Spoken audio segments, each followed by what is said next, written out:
গভীর রাত্রে হযরত ওমর রাদিয়াল্লাহু তাআলা মেয়ে বিয়ে দেবে বলে সাহাবায়ে কিরামদের কাছে প্রস্তাব দিয়েছে সংসদীয়ভাবে, আমার ছেলেরে বিয়ে দেব, তোমরা একটা ভালো মাইয়ে খুঁজে দাও। সাহাবায়ে কিরামদের ঘরে কি ভালো মাইয়ের অভাব আছে নাকি? ভালো মেয়ের অভাব নাই, কিন্তু সাহস পাচ্ছে না যে আমার মাইয়া যত ভালো, আব্দুল্লাহ ইবনে ওমর তার চেয়ে ভালো, হযরত ওমরের আর এক ছেলে তার চেয়ে ভালো, যে ছেলের সাথে বিয়ে দেবে আমার মাইয়া ওই ছেলের সাথে ফিট হয় না। সাহস পায় না কোনো সাহাবা প্রস্তাব দিতে। হযরত ওমর নিজেই বেরোইছে মেয়ে খুঁজতে খুঁজতে খুঁজতে, বিভিন্ন জায়গা খোঁজে পায় না। রাতের বেলা অঞ্চল পরিদর্শনের জন্য গভীর রাত্রে বেরোইছে, বাড়িতে বেরোয় কত দূর গেছে, মদিনায় তো যারা গেছেন তারা দেখছেন বিশাল বিশাল ফাঁকা। তো ফাঁকার ভিতরে পাহাড়ের পাদদেশে একটু ঝোপঝাড় ভাব, ছোট ছোট বাবরা গাছের মতো গাছ আছে। দূর থেকে ফাঁকা জায়গা, ওই জায়গা কোনো গ্রামও না, কোনো বসত বাড়িও না, কারেন্টের তো যুগ না, মিটি মিটি করে একটু বাতি জ্বলার মতো আলো দেখা যাচ্ছে। কখনো দেখা যায় কখনো দেখা যায় না। উনি সন্দেহ করলেন ওটা কি চোর ডাকাতির কোনো আড্ডা বৈঠকখানা হচ্ছে নাকি, দেখি আস্তে আস্তে আগায় যায়, কেউ নেই সাথে, একাই গেছে।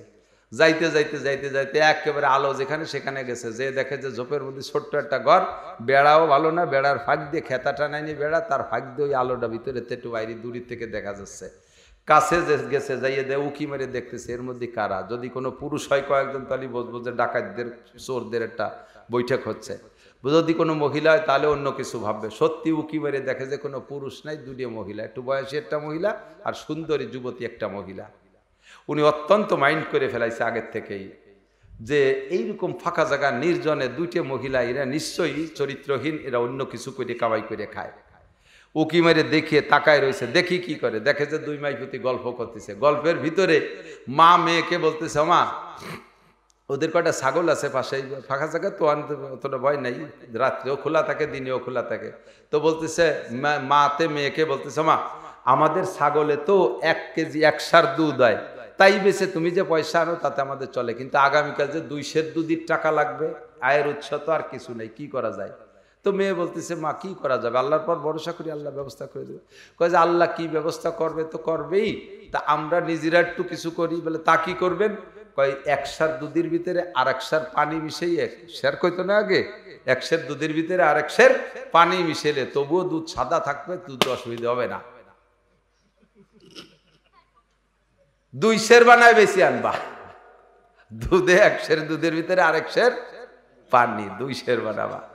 এই বলা বলি করতেছে। ওদিকে সংসদীয় ভাবে ঘোষণা, হযরত ওমরের হুকুম, দুধে যদি পানি মিশানো ধরা পড়ে তাহলে তাকে এই বিচার করা হবে। আর 2 মাইজি বসে বসে দুধি পানি মিশানোর দরবার করতেছে। জীবনও ওমর কোনোদিন ও জায়গা দিনের বেলাও যায় না, আজকে সেই জায়গা গেছে আর যাইয়ে সেই কিচ্ছাই শুনতেছে 2 মাইজি। তো মাতে মেয়েকে বলতেছে দুধের ভিতরে 1 সের আর 1 সের পানি মিশিয়ে 2 সের বানাবা। মেয়ে বলতেছে, ও মা তুমি তো অবাক করো, মা আল্লাহর কাছে মাপ চাও, মা 2 সের পানি মিশানো যাবে না এর ভিতরে। হযরত ওমর জানতে পারলি 2 মাইজিরে ধরে দুধ খায় ছেড়ে দিবেন একদম। তো মা বলতেছে, বা জীবনেও ওমর এই কথা জানবে না, এই জায়গা কেউ নেই, আমাকে বাড়ির দ্বারা কোনো ঘর আছে নাকি, আর ওমর শুনবে কোন যেত, ওমর কি জায়গা আসে, সে তো প্রেসিডেন্ট, সে থাকে তো তার জায়গায়। মাতে মেয়েকে এই বুঝ দেয়, আর মেয়ে মাকে ওমরের ভয় দেয়। লাস্টে মা যখন ওমরের ভয় পাচ্ছেই না, তখন মেয়েতে মাকে বুঝাচ্ছে, ও মা ওমর নাই জানলো, ওমরের হুকুম তো আল্লাহর হুকুমের মতোই, আল্লাহ পাক রব্বুল আলামিন ওমরকে আমাদের জন্য শাসক হিসেবে পাঠিয়েছে, তার হুকুম মানাও কোরআনের হুকুম, আতিউল্লাহ ওয়া আতিউর রাসূল ওয়া উলিল আমরি মিনকুম, আল্লাহর হুকুম, নেতার হুকুম মেনে চলা ফরজ, কাজেই ওমরের হুকুম আল্লাহর হুকুম। ওমা ওমর, তা তো ঠিকই বলেছিস, তাহলে তো মিশানো যায় না। হযরত ওমর নিজ কানে শুনে, ঘটনা সচক্ষে দেখে ও জায়গা কোনো সাড়া শব্দ না দিয়ে চলে আসছে বাসায়। আইসা পরের দিন সংসদে যে বৈশা উনি পুলিশ ডাকছে, আর মন্ত্রী, সাহাবাদের মধ্যে মন্ত্রী যারা, তাদের ভিতরে একজনকে ডাইকে বলছে, এই আমার বড় একটা সুসংবাদ আজকে বলবো। জি স্যার বলেন। কয় যে আমার অমুক ছেলের বিয়ে দেওয়ার জন্য তোমাদের কাছে মেয়ে খুঁজতে বলছিলাম না, মেয়ে আমি নিজেই পেয়েছি, অমুক জায়গায় একটা মেয়ে আছে, যাও 2 জন পুলিশ যাও আর 1 জন মন্ত্রী যাও, 2 মাইজি বসা আছে ঘরের ভিতরে, 2 জনকে সযত্নে এই ঘোড়া পাঠা দিচ্ছে, আলাদাটা নিয়ে আসবে। 2 জন পুলিশ, এর আগে পুলিশ ছিল না। আবার একটা কথা খেয়াল করেন, সারা দুনিয়ার সর্বপ্রথম পুলিশ বাহিনী তৈরি করছে হযরত ওমর। পুলিশের আবিষ্কারক কে? হযরত ওমর রাদিয়াল্লাহু তাআলা আনহুর আগে পৃথিবীতে পুলিশ ছিল না, আবু বকরের সময় পুলিশ নেই, আগের কোন জামানায়। আর সেনাবাহিনীর প্রথম তৈরি করছে হযরত ইব্রাহিম খলিলুল্লাহ আলাইহিস সালাতু ওয়াস সালাম। 313 জন সেনাবাহিনী প্রথম হযরত ইব্রাহিম আলাইহিস সালাম। আর পুলিশ বাহিনী হযরত ওমর। আর ওই সময় পুলিশের আইজির নাম ছিল হযরত মুখতার রাদিয়াল্লাহু তাআলা আনহু। সর্বপ্রথম পুলিশের আইজি পৃথিবীতে সর্বপ্রথম। পুলিশকে কাছে জিজ্ঞেস করেন যে তোমাদের পুলিশ বাহিনীর জীবনে সর্বপ্রথম আইজির নাম কি? কোনো পুলিশ করতে পারবে না, যদি কোনো পুলিশ আমার কাছে না চুরি তাই। আমার কাছে যে শুনছে সে করতে পারবে। তো 2 জন পুলিশ পাঠাইছে। এখন জীবনেও পুলিশও জায়গা যায় না, মন্ত্রী তো যায়ই না, ওমরও যায় না। আজকে জাস্ট টাইমে সকালবেলা 2 মাইজি ঘরে বসা, দুধ রেডি করছে, বাজারে আনবে। এর মধ্যে পুলিশই যায় বাড়িতে সালাম দেয়, আসসালামু আলাইকুম মানফিল ভাই, ঘরে কে আছেন? বললেই দেখে যে 2 জন পুরুষ। ভিতরের থেকে উকি মেরে দেখে যে পুলিশের পোশাক তো ওরাও চেনে। দেহে কয়, ওর মারে কয়, মা তুমি তো কইছিলে যে ওমর জানবে কে রে, এই যে হয়ে গেছে কাম। জীবনে জায়গা পুলিশ আসে না, আজকে পুলিশ আসলো কে? আল্লাহু আকবার। আয়েশা 2 জনে বলতেছে যে তোমাদেরকে খলিফাতুল মুসলিমিন ওমর দাওয়াত দিয়েছে, যাইতে কইছে। ওরা তো কান্নাকাটি শুরু হয়ে গেছে, ও মা সর্বনাশ করছে, দুধ আজকে খায় ছাড়ি দেবে রে মা, তুমি যে কেন রাত্রির এই কথা কইলিয়ে, কে যেন ওমরের কাছে পৌঁছাই দিয়েছে। এখন ওরা অভয় দিচ্ছে, লা তাহজানা ওয়ালা তাখাফা, তোমরা ভয় পেও না, টেনশন করো না। এই যে রাষ্ট্রীয় ঘোড়া পাঠাই দিচ্ছে, সে সময় ঘোড়া মানে এই জামানার পাজারু গাড়ি, এই গাড়িতে উঠে চলেন। 2 জনকে সযত্নে নিয়ে গেছে, নিয়ে সেখানে দাঁড় করছে। এখনো মাইজির ভয় কাটতেছে না, থরথর করে কাঁপতেছে। জীবনে কোনোদিন অন্যায় করি নাই, খালি কি আজকে রাত্রি দুধি পানি মিশানোর ঘটনাটা ছাড়া আর কোনো অন্যায় করিনি। থরথর করে কাঁপতেছে। হযরত ওমর রাদিয়াল্লাহু তাআলা বলতেছেন, কাঁপেন কেন? তাও কইতে পারে না কেন কাঁপে। হযরত ওমর বলতেছেন, লা তাসরিবা আলাইকুম আল ইয়াউমা, আজকে তোমাদের কোনো বিচার হবে না। গত রাত্রে 2 মাইজি যা বলাবলি করেছেন সব আমি শুনেছি। তাহলে এরপরে যতই অভয় দিক, এরপরে কি অভয় হয়? ভয়তে কাঁপতেছে। ও মা তাহলে আগে মারবি না তোমারে, পরে মারবি না আমারে। এই ভয় কেটে যার ভয়ের ভিতর দিয়ে হযরত ওমর বলতেছে, মহিলা আপনার কাছে একটা প্রস্তাব, আপনার রাতের গল্প শুনেছি, আপনাদের সিদ্ধান্ত কি তাও আমি জেনে আসছি, আমি নিজ কানে শুনছি। আপনার এই মেয়েটা আমার এই ছেলের সাথে বিয়ে দিতে হবে। বলেন না সুবহানাল্লাহ। মেয়েটারে ছেলের সাথে বিয়ে দিতে হবে, আমার এই ছেলে বিয়ে দেবো বলে মেয়ে খুঁজে পাচ্ছি না, তো আপনার এই মেয়েটা বিয়ে দিতে হবে। এখন মহিলা সাহস আইছে, আল্লাহ কি কয়? বলতেছে, খলিফাতুল মুসলিমিন আপনার কাছে পায়ে ধরি, মাফ চাই। অত বড় বল মাছ আমার এই চিকুন খালের মধ্যে ঢুকলি, খালেরও অশান্তি, মাছেরও অশান্তি। এই ইরিদানের বলকের ভিতরে চিকুন ড্রেন থাকে না, ওর মধ্যে যদি 1.5 মণি বল মাছ ঢোকে, তাহলে পানি আটকে যাবে না, মাছও ঘুরে ফিরে বাড়ি যেতে পারবে না, 2 জনের অশান্তি। আপনি রাজা আর একটা রাজার মেয়ে দেখে আপনি নিয়ে আসছেন, আমি বইরি, আমি তো ওই যে ছাগল চড়াইনি মহিলা, কয় যে ছাগল চড়ানি দরকার, কোনো সমস্যা নাই। বন্দায়ে ইশক শুদি তরকে নসব কুঞ্জামি কে দারি রাহ ফুলা নিবনে ফুলা চিজনিস। এ দরবারে অমকের বিটা অমকের কোনো ভ্যালু নাই। কার ভিতরে আল্লাহর দরদ আছে, ঈমান আছে, বিশ্বাস আছে, যে জায়গা প্রেসিডেন্ট নাই, যে জায়গা কেউ নাই, সে জায়গা তোমার মাইয়া তোমাকে থামাইছে, দুধে পানি দেওয়ার থেকে ফিরাইছে একমাত্র আল্লাহর ভয়ে। আমি তো এমন একটা মেয়ে খুঁজতেছিলাম, যেই মেয়ের অন্তরের ভিতরে আল্লাহর এমন ভয় আছে যে লোকালয়ে যেমন আল্লাহকে ভয় পায়, নির্জনেও সেরকম আল্লাহকে ভয় পায়। কথা বলেন ঠিক কি ঠিক না?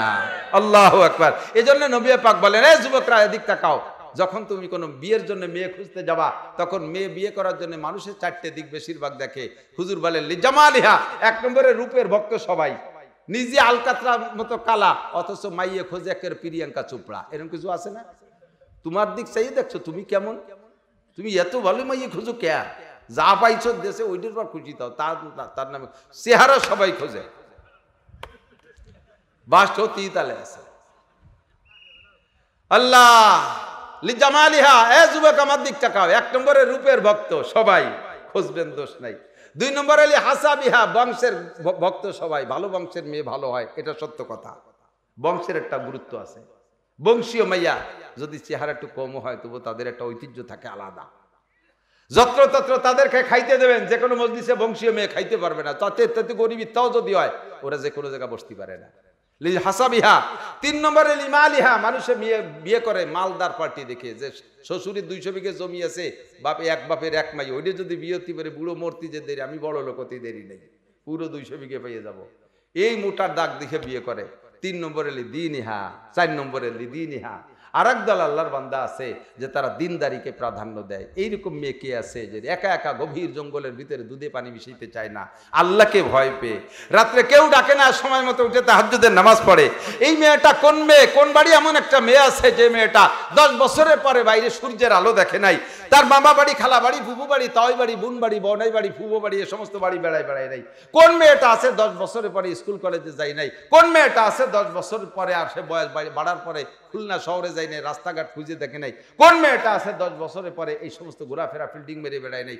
এমন একটা মেয়ে কোন মেয়েটা আছে যে 10 বছর বয়সে কোরআন শরীফ তিলাওয়াত শিখে গেছে, 12 বছর বয়স হইতে হইতে হাফেজ হয়ে গেছে, মেয়েটি ডেলি 1 পারা 2 পারা 5 পারা কোরআন শরীফ তিলাওয়াত করে? এরকম একটা মেয়ে বিয়ে করব। হুজুর বানালি দিন ইহা 4 নম্বর হলো দিনদার দেখে বিয়ে করে। এরপরে হুজুর বললেন রূপ থাকলে ভালো, খুঁজে নাও রূপ, দোষ নাই।